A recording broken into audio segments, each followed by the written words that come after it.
I know my rear wheel was centered because they wouldn't have let me leave the TV show with the bike with the wheel all the way to one side and the fender all jacked up and stuff like that. So Russell will answer the phone.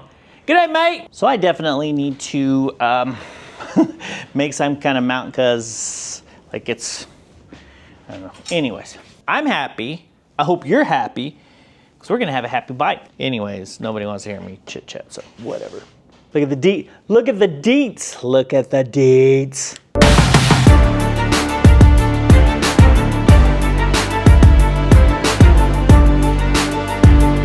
Sorry, bro, but this show's about me. Yo, it's mail day. Russell Mitchell, Exile Cycles. What is this, you ask? I'll show you. Oh, that. Woo-wee. Look at that, look at that. Anyways, transmission plate. So, years ago when I tore the bike down and I had it sandblasted and had all the powder coat stripped off the bike, they, the place I took it to, like they heat it, they burn it. So they get like crazy hot and then they rush it over and they sandblast it and then move it on out. So they did the frame, rear fender, the motor mount, gas tank.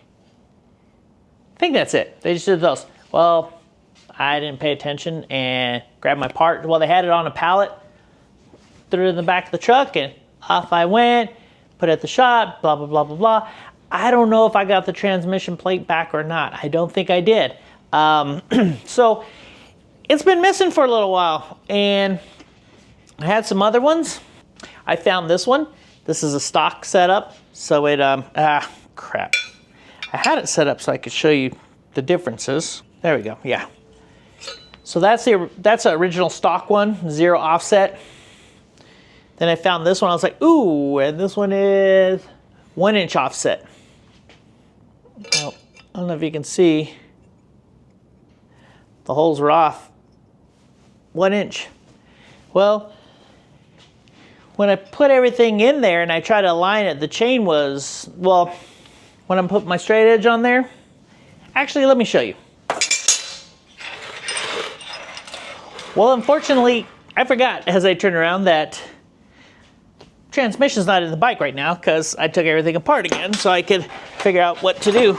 So let me just kind of show you here on the bench, okay? So this isn't my best straight edge. I have a long piece of machine tool. I found it in the drop section at the local place, and so I bought it. So it's like precision ground straight edge. It's in the toolbox, but anyways, this is just kind of a quick one that I use.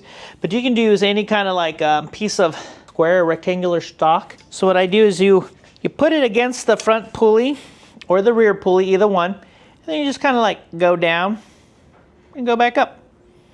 Go down, and you want this pulley and this pulley. So you're gonna want the front pulley and say like the back sprocket. Let's just, let's say this is the sprocket. Pretend those are teeth, okay? So it would be something like this. Well, you want to make sure that it goes in and out, or up and down straight, and they touch flat edges.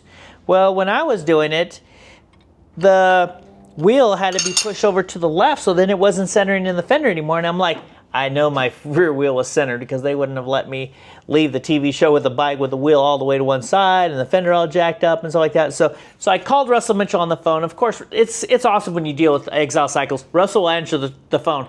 G'day, mate. What are you doing? My blood, bloke, and this and that, whatever, you know, all the English stuff. But yeah, so he's like, as soon as I told him what I was going, he's like, what frame do you have? I go, the 230. He's like, oh, you need a 3/4 inch offset. So then, okay, cool. So he emailed me an invoice, I got it paid, and then I was like, you know what, let me see. So after I got off the phone, I grabbed my straight edge and I put it on there and I did that, and then I got my micrometers, I did that. Guess what, it was off a 1/4 inch. Guess what? 1 inch minus a 1/4 inch is 3/4 inch. So guess what? We're gonna slap this bad boy back in there and verify everything's where it's supposed to be. Let's go. All right, so these only go in one way. Ha! Nailed it. So it only goes in one way. Drop some bolts in here. All All right, everything's hand tight as far as like, let's still move that around, throw the transmission in. And this is fully polished Baker 6-speed transmission. People laugh because they're like, why is your clutch cable so short? It's because it's jockey shift foot clutch. You looking good. I'll explain this later. So jockey shift, transmission sitting in there. Got to put, so there's 2 spacers on this because of the offset and everything, and because how thick this piece is. This is the interlocking plate. It's like the backing plate for a open belt drive, if you will. Exile makes a special one so that you can put your oil filter here, so your oil filter sits inside your belt drive. I'm not sure if this is going to work anymore because we are going to be doing some modifications. So let me get the spacers. So these are the spacers that are required to take up the gap. You never know, I might feel a little froggy. I might weld them bad boys on there so I don't have to worry about them falling. Oh, I forget, there's multiple pieces to this setup. This is the, because it's like a 2-piece, basically a 2-piece. So this is the starter housing. It's not the starter housing, it's the starter support plate is what it's technically called. Starter housing would house the starter. This just holds the starter in, and then that's where the jack shaft comes through to hit the ring gear. So, blah, blah, blah, blah, blah. It's not what I wanted to do yet, because I wanted to show you guys how I do the alignment. So let me take that all apart. Let me take this off. Just put in a couple bolts so you can see the sprocket, and I'll show you. I'll go through the alignment so you can see what alignment looks like. Okay, before I screw something up, I'm replacing the bolts with some shorter bolts because I do not have that starter plate on there. So I almost tried to run these bad boys through there. That would have been bad. So what we're gonna do here is, and this is when you're building a bike from scratch, this is the exact same stuff that you would do. You're going to have your motor and transmission are going to be loose, and you're going to tighten these bolts down, which I already have. Now we're going to tighten these down to the transmission. If you're doing more of a conventional bike build or something, building a bike more conventional style without an open belt drive, like say with a closed primary, you would do the same thing. All you would do is, instead of using this piece and yeah, this piece, or like the starter housing that I just had, you would use the inner primary, and then you would do the 4 bolts or 6, I think, on a late model twin cam or whatever. But you would, well, you wouldn't do that on that one because that one's bolted together, so there's no alignment issues. So anyways, on an Evo, shovel head, something like that, you use your inner backing plate, use that to bolt these 2 up so that it makes sure these are squares, so you have your pulley stuff going straight. And then this one's pretty like locked in there, so not too. Some bikes, when you block everything down, you'll have a little bit of play and you can move it. I know on the CF or the Dominator, it's got a little wiggle room, so once it's locked down, you can wiggle it. I like to move it and get it as far over as possible, just so I can make sure I'm away from the frame. Then later on, if for some reason, like, oh, now the chain just seems like it's a little too, or you need to adjust there's like a little spacer needed to move them so that they're lined up, you got a little bit of adjustability. You can loosen everything and then slide it this way, and then lock it down, and then go back and do your measurements. So let me get the rear wheel in here, and then we're gonna put a chain on there, and then let me put the rear wheel in, and then I'll show you how the alignment was going. So I definitely need to make some kind of mount, because like it's, I don't know. Anyways. All right, so I got the wheel installed, and now what I'm gonna do is show you wheel spacing. So before, when I was doing it, I was like having to pull it over like this far. And you can see it's way too far on one side than the other. Let's see if I can get this so you can see, yeah. So you can see how the gap is one way. Gap is all the way other way. See, you would notice that. So what I'm gonna do now is show you that once I get this lined up here, I don't know if you can see how far away it is? Okay, now watch. So see how it comes down and it's far away? So now if I go ahead and just slide the wheel over, see how it's kissing it now? Just a little kiss right there, a little kissy kiss. Now look at this. Now the fender is even on both sides. So my drivetrain is square. So I'm happy. I hope you're happy, because we're gonna have a happy bike. This chain is gonna ride smooth. We got plenty of clearance from everything. So now what I gotta do is I gotta jump on the lathe and make wheel spacers. And the reason I'm making wheel spacers is, one, this bike's never had Adam Garley's Garage custom wheel spacers. Two, I did a bearing conversion. Like you've seen in some of my previous videos, I got rid of the Timken tapered bearings, and I made crush tubes and everything, and I installed sealed bearings on the bike. So now I have sealed bearings on it, so I don't have to worry about all that crap. So now I'm gonna machine me some nice custom wheel spacers. So first item on deck is I gotta machine the new wheel spacer for the Exile brake. It's the 2-piston Exile Sprotor brake.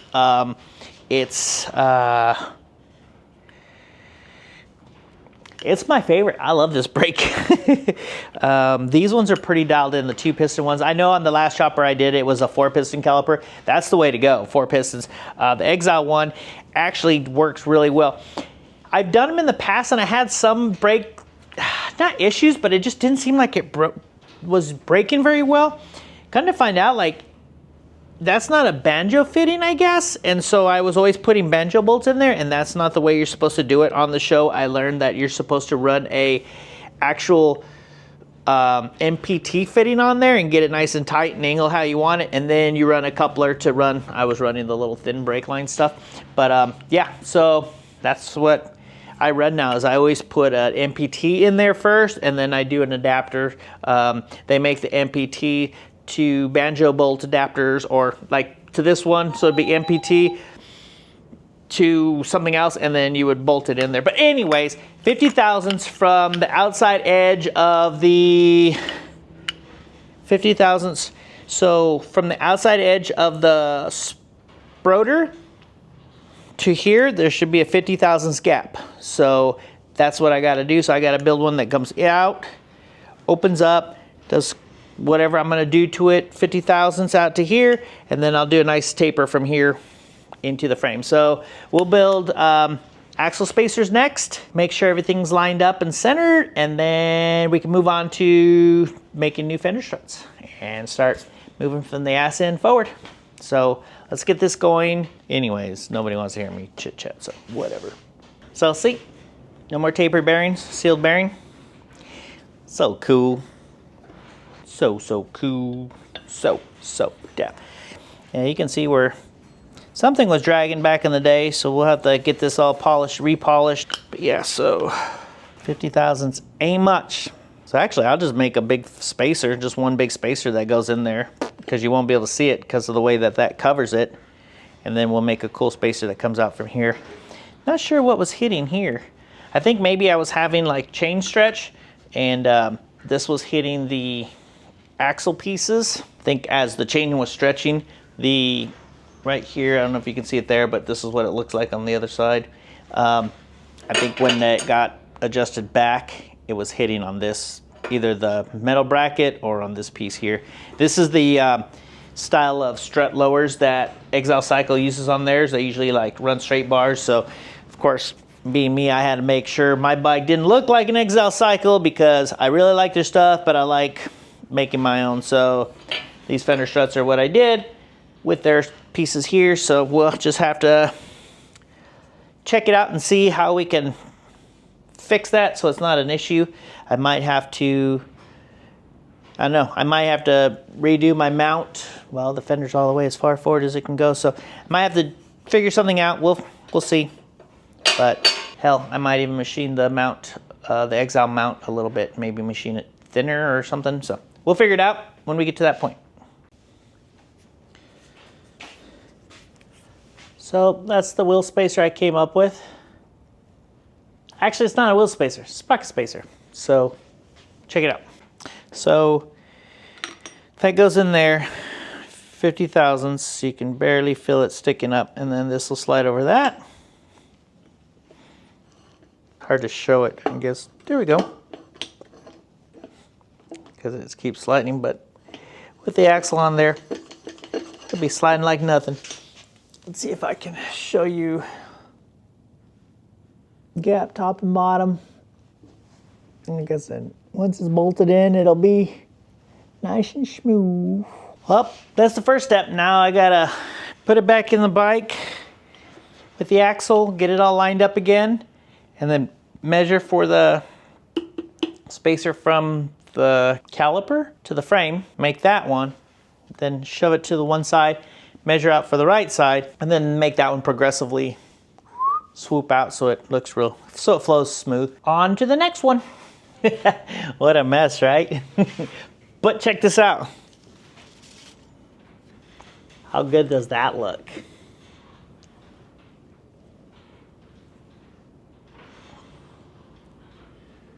Still got all the thickness, so the strength. And then I just put this little like bevel in it, so that way that bolt will clear. Nice, right? So now the wheel spacer, instead of being this big in diameter, I will actually make the wheel spacer this big, so that way it kind of flows right into the wheel spacer. Right? Yeah. Wheel spacer next. Yo, I nailed it. 300 thou. Beep. What? That's right, baby.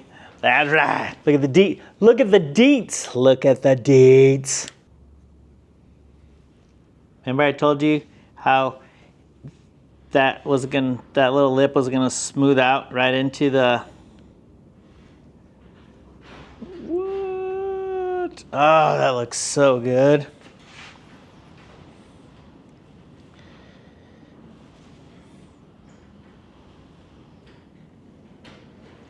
I don't know. Hopefully this is catching it on film, but man, that looks good. Gotta get it past. Yeah, I'm so stoked. So that looks good. Fender is, that looks good. Fender has the same gap on both sides. I'm happy. So now we just got to measure for a cool spacer to go in here. That's always the fun one because they do, I don't know, it's like a penis lip right here. It is, look at it. Boing, boing, boing. But they do like this weird rounded piece that I don't know why they do that, but so I'm gonna try to get something from here and move down in there, but we'll see. All right, that's enough for tonight. I will see you tomorrow night. It's a date. Oh yeah, and so you're probably like, oh my God, I didn't know he's got like CNC machine to do all that stuff to that Exile. That's it, man. A router bit. Just gotta be real careful. Take your time, go slow. Sneak up on it, sneak up on it. You'll get it. But the only problem about that is all of that. We'll leave this mess for tomorrow. Good morning. So, got my hair did, shaved. But anyways, so I'm backtracking. I took some stuff apart this morning because I wanted to double check some stuff because last night I was looking at things and the chain was basically touching the tire and I never noticed it, but like I can see the wear marks where the tire has been touching the frame or the chain. So that's happened since the TV show. I guess I never really paid attention to it and I just rode the shit out of it and it clearanced the tire, whatever it needed. So this sprocket actually needs to come out a little bit. So all that wheel spacer work, right down the trash. And I really think the fender needs to go that way. So what I'm gonna do is I'm gonna go ahead and I'm gonna take the fender off, the struts off, set that aside, and then we're gonna run a string line from the neck. I've already started because I kind of looked and cheated before I turned the camera on, but I'm gonna run a string line right down the center of the neck, down the center of the frame, and we're gonna put the wheel back in there and we're gonna set it in the center of the tire and make sure that the tire's square. I think that's what I wanna do first, is make sure that this tire is dead center in the middle of the frame. I guess we overlooked it on the show. I had a pro builder watching me, and I guess we overlooked this. But anyways, not dogging anybody. I'm just saying, you know, it ran for 10 years, 12 years before I tore it apart, like just beating the crap out of it, hauling butt up and down the freeway to Austin. But anyways, so we're gonna run a string line down it, make sure that the tire and the wheel and everything is exactly where it needs to be. Then we'll space this out accordingly to match this, because I was thinking, well, maybe I can just move the pulley over or the sprocket over. It's not that. And you know what else is cool? This sprocket is like custom made for Exile Cycle.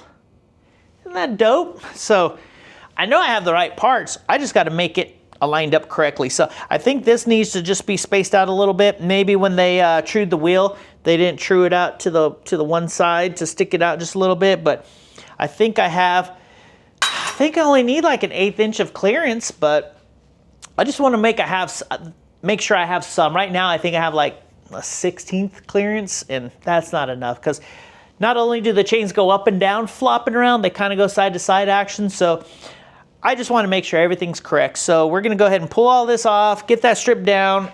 Once we get it kind of figured out where center is, then I'll make the spacer for the right hand side, so that way we can keep pushing it to that side. And then we will measure out here, get the sprocket lined up, and then I'll remake all the spacers I already made.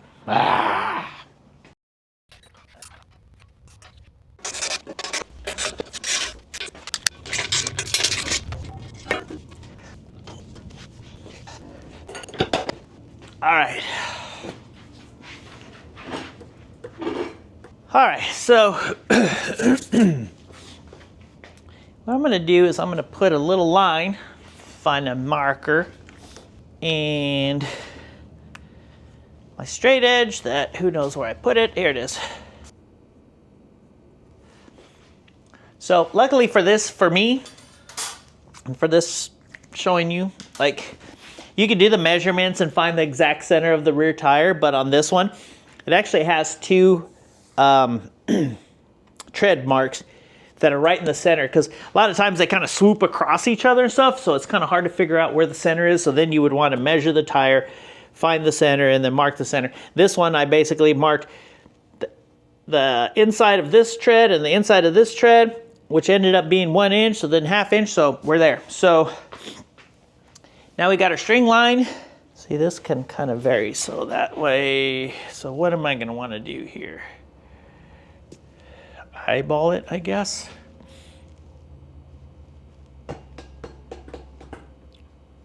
Whoa. Let me make another point to kind of, because I don't know if this tab is square or not. This bracket might not be. That's, I don't know what to do. I think first I'm going to do is make sure that these are moved all the way out. There we go.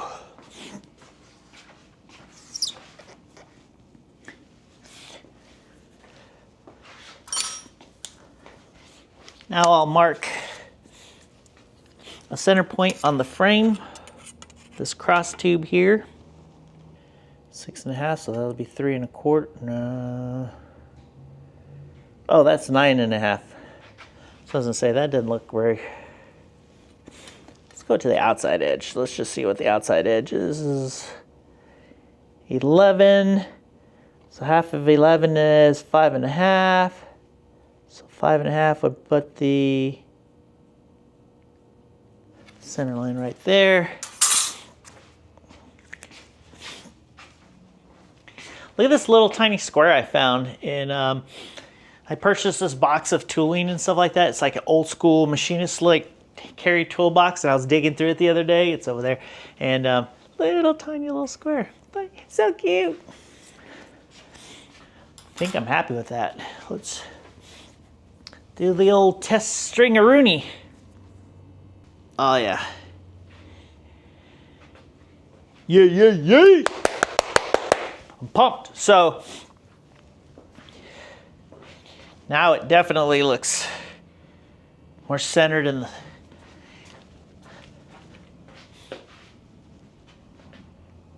Yep.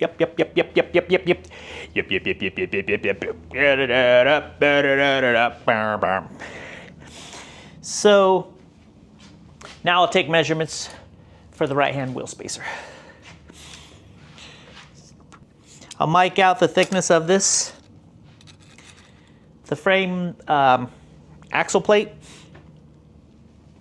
1.108 is what it's measuring. So I zero it out.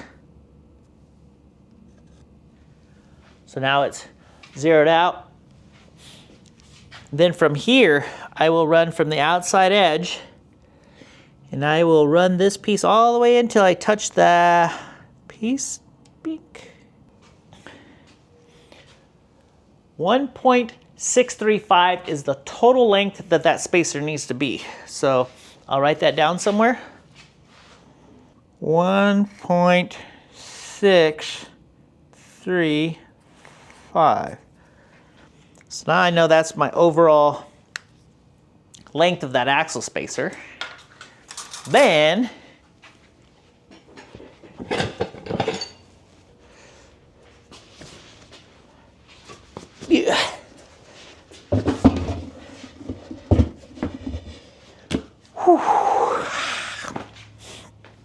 now we'll take some more measurements.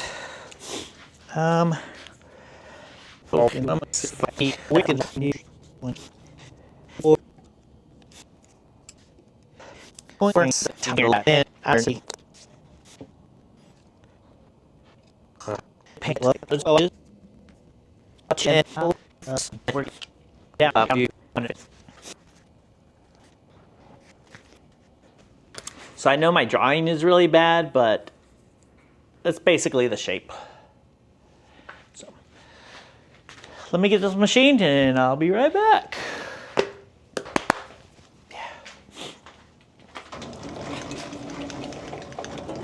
Well, wouldn't you guess it? Of course, I don't have any material big enough. I got 1.5 inch aluminum solid stock, and I got like 2.5, which is gonna take like an hour and a half to machine all that stuff down. So it's just, I'm gonna need it anyways for spacers for this, a spacer for that, and this and that. So I'm gonna go to the local place and grab me some solid aluminum stock.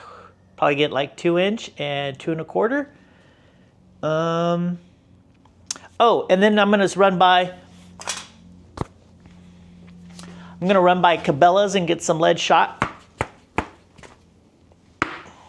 That's how long I've had this bag. You see all the dust.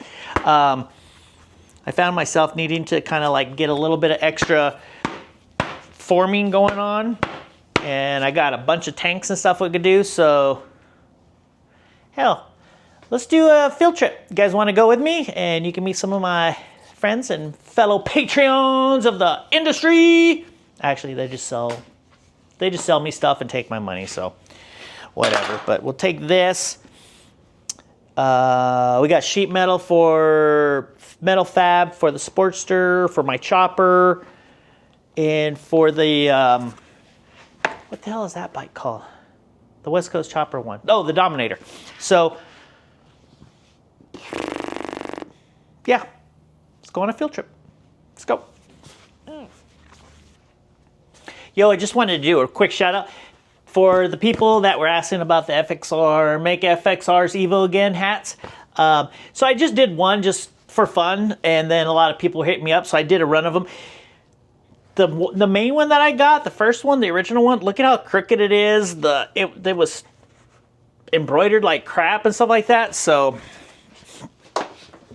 I did have some good ones made, and so they're nice and straight and square, and the stitching looks really good, so I'm excited. So got some more going out.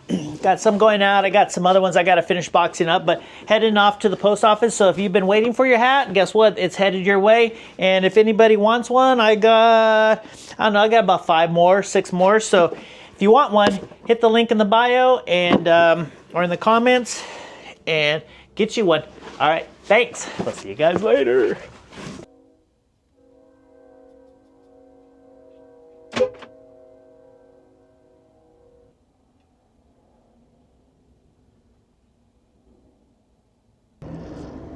So this is always a poop show, if you know what I'm saying. Copart is right over here, and so they always have cars and stuff here. This is I just live just like right down the road, but this is where I usually get most of my metal supplies from, but it's just ridiculous here.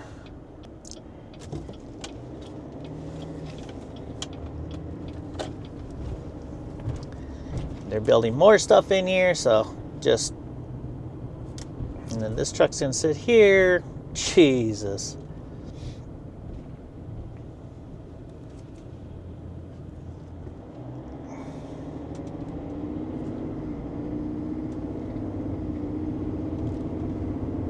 So actually, Garley's Garage actually started off back down this way, further down this road. We won't be going that far, but that's where my original location was for the first 4 years, I believe it was.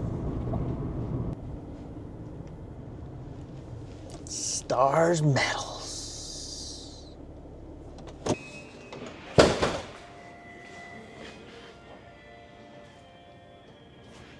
Some of their drop stuff. Carry a lot of that. Mag, that's the one I want to get next. That's cool.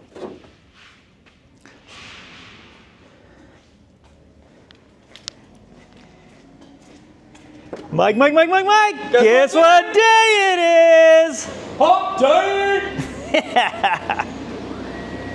So this is Mike, he's the owner of Stars Metal. Say hi. Hello, how are y'all? Good. Heard you're cleaning the table? Yes, nice, fresh, finish, ready to chop and go. Nice. You know who cleaned this? Huh? You know who cleaned this? Who cleaned it? This guy. No. This guy. We might have had a little damaged ones? accidental with the forklift. Apparently when you put it in gear, it likes to go forward. Oh. Yeah. Who was driving the forklift? I think it was him. I can't remember. Well, you cut anything cool? No, just lines. Just lines, nothing like cutting lines. We're about to rip this guy. Basically, somebody just wants a rectangle piece off of it. Are these those new tips that are all everything's complete? Yes, that's the new Sync Edition setup on the Hypotherm. That's a 45 fine cut is what that is. That's cool. So you don't have to replace all the individual pieces. No, you just it's undo the cup and boom, boom. And it is a used one, but this is the 85, just a regular. And it's an all-in-one setup. Nice. So we'll go see the boss lady. There she is. Why? There's the one that gets all the work done. Something like that. Huh? What are you doing? Looking for cookies? Oh, she's got me cookies and everything. My last one. See how cute she is? She's married, guys, so leave her alone.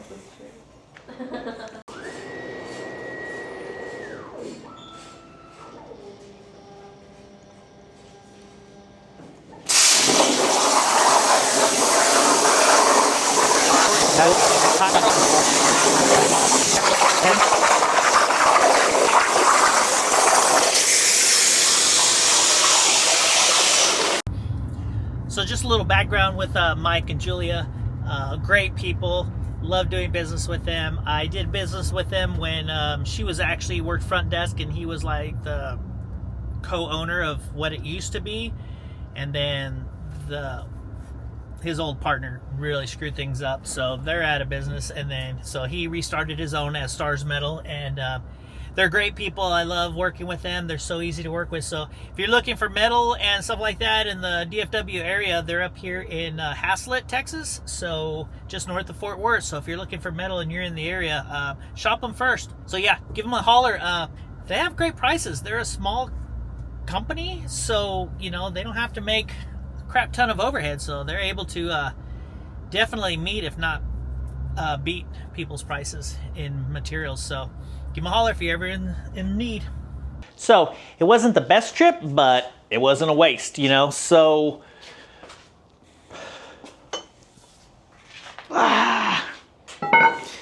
it's about $200 worth of aluminum for wheel spacers. Yeah. So anyways, I got this, and so that was a good trip seeing Mike and Julia. They're my buddies. Then I got back, and UPS pulls up, and I'm like, why is UPS here? I didn't order anything. Voila! Stay tuned. I'm going to have an episode of me chopping this up. I scored this gas tank on the cheap. Has the big old dent. Like, not a dent. It's a hole.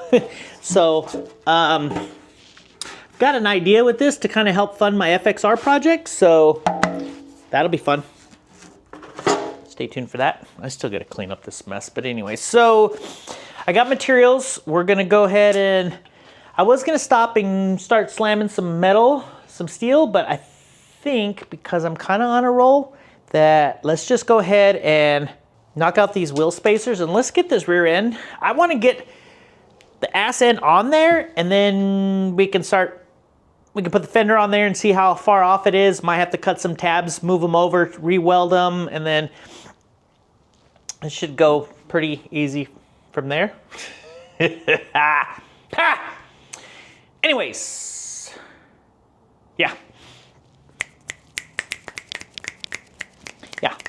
Let's start chopping some aluminum. I'm gonna chop aluminum. You're not gonna chop aluminum. I'm gonna chop aluminum. I'm gonna machine the wheel spacers and then show you maybe progress stuff and things like that because you don't want 2 hours of watching me spin aluminum on the lathe. So let me get that done and I'll come back with you. Boy, that whooped my butt making that spacer. And then I dropped it and I put a little dink in it. So will I make another one? I don't know. Like, I made it so thin. But it's this wheel spacer. It doesn't move. It doesn't spin. So if I clock it the right way, you would probably never see the dink in it. So I don't know. We'll have to see when it comes final assembly. Right now, I'm not remaking it because I need to move forward. So, check it out. There it is. It's got a nice little taper. It kind of flows, I guess. That's just a weird hub to try to make flow really nice. Hopefully that does my wheel spacers justice. I like it. So I'm gonna check and see how far over I need a spacer. I had one that I found. Just curious. So, you gotta be kidding me. That's crazy. So see that right there? See the gap? What? That's with it all the way pushed over. That's what I need. Let me take the wheel off, see if this fits back there. If it does, then I'll probably just slap it on there so I can move forward. If not, then I'll machine one to space everything out. I know it's around here somewhere. Found it.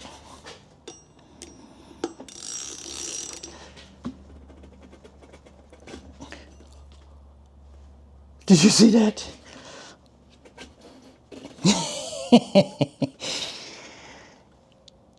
That's crazy. This sprocket has never been off this wheel since day one. And the tire's flat just from sitting around for 10 years. When I grab this, it's spinning the rim and the tube inside the tire. Oop, it did just a second ago. Crazy. Let me get some power to it.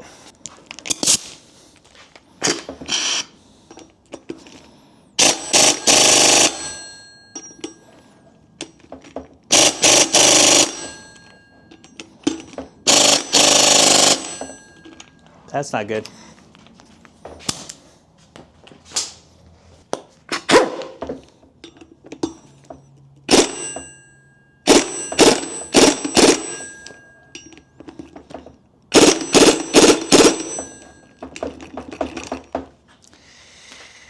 Well, I'm gonna have to get some heat, and my propane torch thingy-mabopper isn't working. So, fudge. Well, I guess that's it for today. We'll pick back up tomorrow. If you hit it with too much with an impact and it doesn't look like it's moving, it's not gonna move. And then when it's these sunken Allen ones, it's gonna strip them out and then you're gonna have a hell of a time getting them out. I can already see where they're kind of like, it's crinkling the chrome. So when I put this back together, I'll probably just hand tighten them. And then, actually I'll probably clean the threads, chase the threads once this is off to get all the Loctite off. And then these bolts, I'll chase them to get the Loctite off also so that I can just put this on and off for mock-up because this will have to come off one more time. Then I'll put some nasty red Loctite in there to really hold it down for final assembly. So for now, peace out. See you guys tomorrow. Well, I'm definitely one. I'm definitely known for being one person that never gives up. So, heat. I didn't want to go buy a propane thing and all that stuff and wait, so I heated it up. So let me show you pretty much, so I got one out, but we're gonna go ahead and go after these others. I'm probably gonna go ahead and heat all of the last 4 up, and then that way we can just get them out. So we're gonna get some heat.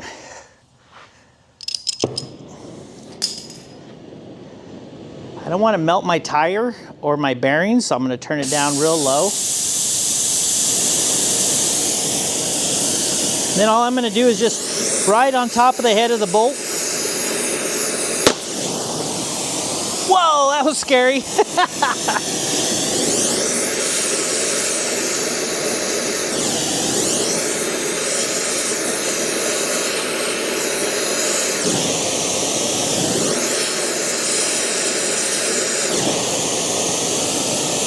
I can see it's turning shiny, so that means it's hot.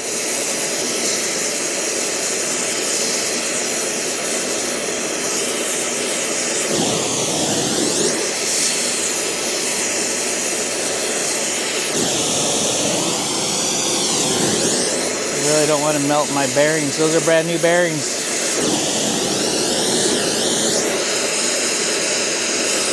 Oh.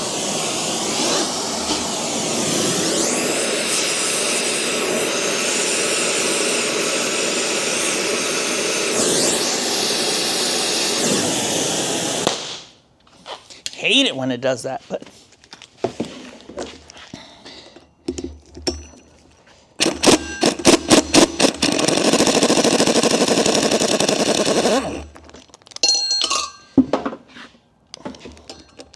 oh shit, it's probably melting my trash can.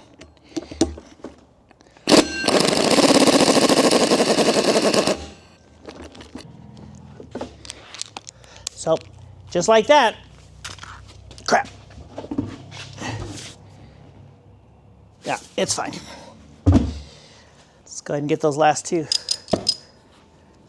Oh. Make sure.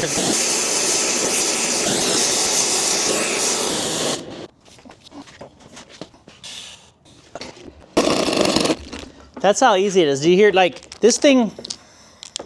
I don't want.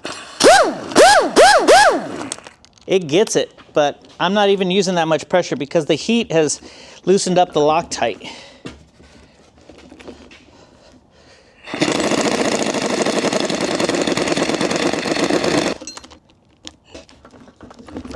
Now I will recommend that you do not touch the rotor or the hub. The hub's aluminum, so it's gonna be like twice as hot as the bolts are. Aluminum absorbs heat, so that's why it's sucking that heat down. So, scared myself. Yeah, so now that I have that off, or the bolts undone, we can continue. So we're not going home early, we're gonna keep on working. Let's go, let's do this.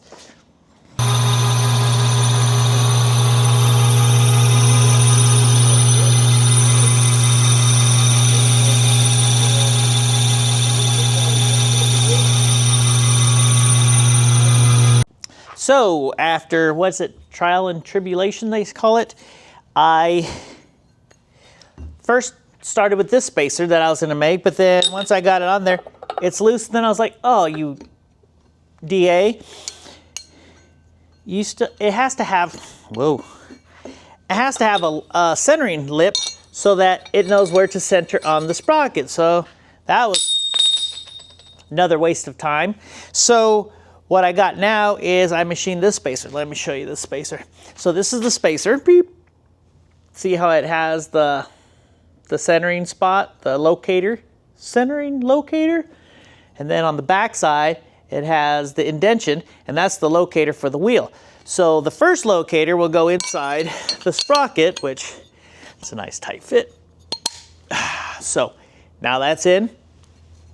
That's a good fit, right? If I can put that in there and then shake it and nothing comes out, then you're doing it right. So then this back one goes over the lip that's on the wheel. Let me pop this out and I'll show you.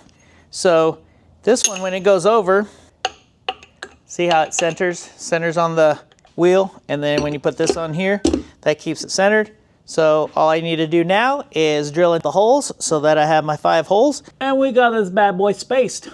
What? So, got the holes drilled out.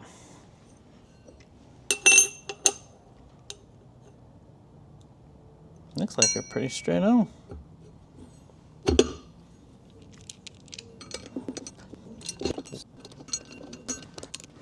Like I said, final assembly, we will be putting brand new hardware. There we have it, look at that. Such a nice fit. There it is, nice and smooth. Nice and clean. The edge doesn't stick out any. Oh yeah, let's get it on the bike. Get this ready.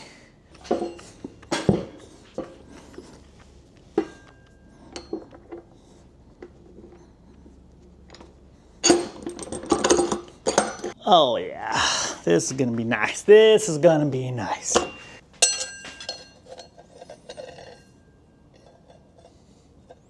Dead nuts. That's awesome. I'm stoked. Let's check for chain clearance. Oh yeah, plenty of clearance. I'm happy. I'm not gonna put everything back on because I gotta take this off, and then I gotta measure my 50,000 spacer.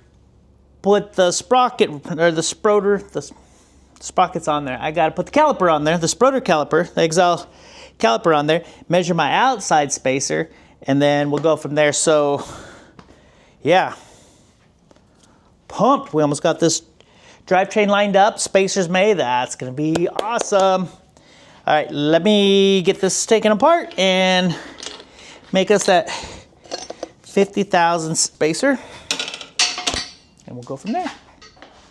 The way the caliper fits, I don't have to have a special cool looking spacer in there, so I just made a quick spacer. I think it's like 1.193 by 1 1/4 in diameter with a 3/4 hole. Lines up in here, looks good. Double check before we go through all of this for nothing. Push that on. Really nice clearance. So we're gonna run with this. So let me get it installed and let's measure for the one very last spacer on the outside edge.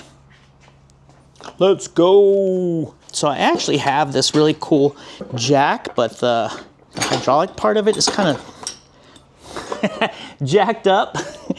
It is awesome for putting wheels on and off. That's gonna be fun, final assemble type stuff. Yay, yay. Just gonna put a bolt in here just to hold the caliper so it's not smacking around on everything. Oh yeah, the gapping is good, gapping is good. And I think we might be able to use that one spacer I made. The only problem is I don't know where I put it. I can almost guarantee you, as soon as I'm done making a new one, I'll find it. So, can't get in there to measure that, so let's grab another tool to help us do that. These are little machinist tools, and what you do is, see how it's spring loaded right here? So what you do is you squeeze them in there, and then if you turn this, it tightens them down so they don't come out. So you stick this in between the two pieces that you want to do, that you want to measure, and then you'll open it up and they'll pop out. Then you'll tighten it down, you'll take it out, and then you'll measure with your calipers to see what the distance is. Pretty cool trick, huh?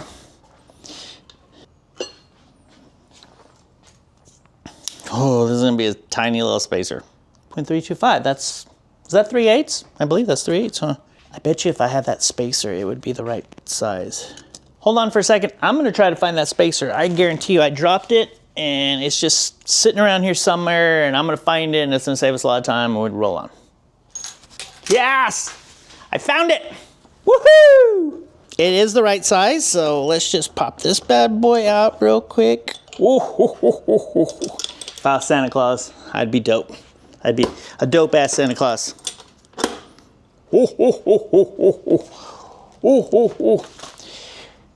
Just a side note, my stepdad is Santa Claus, and you'll see him one day. Think I'm joking. Till you see him, then you'll be like, oh shit, oh snap. Maybe we'll have him do a special appearance during Christmas. I'm excited. Let's go.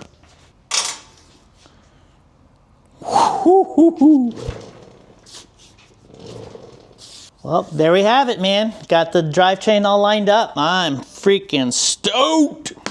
Want to see what it looks like? Want to come check it out? Come check it out. So there's the axle spacer.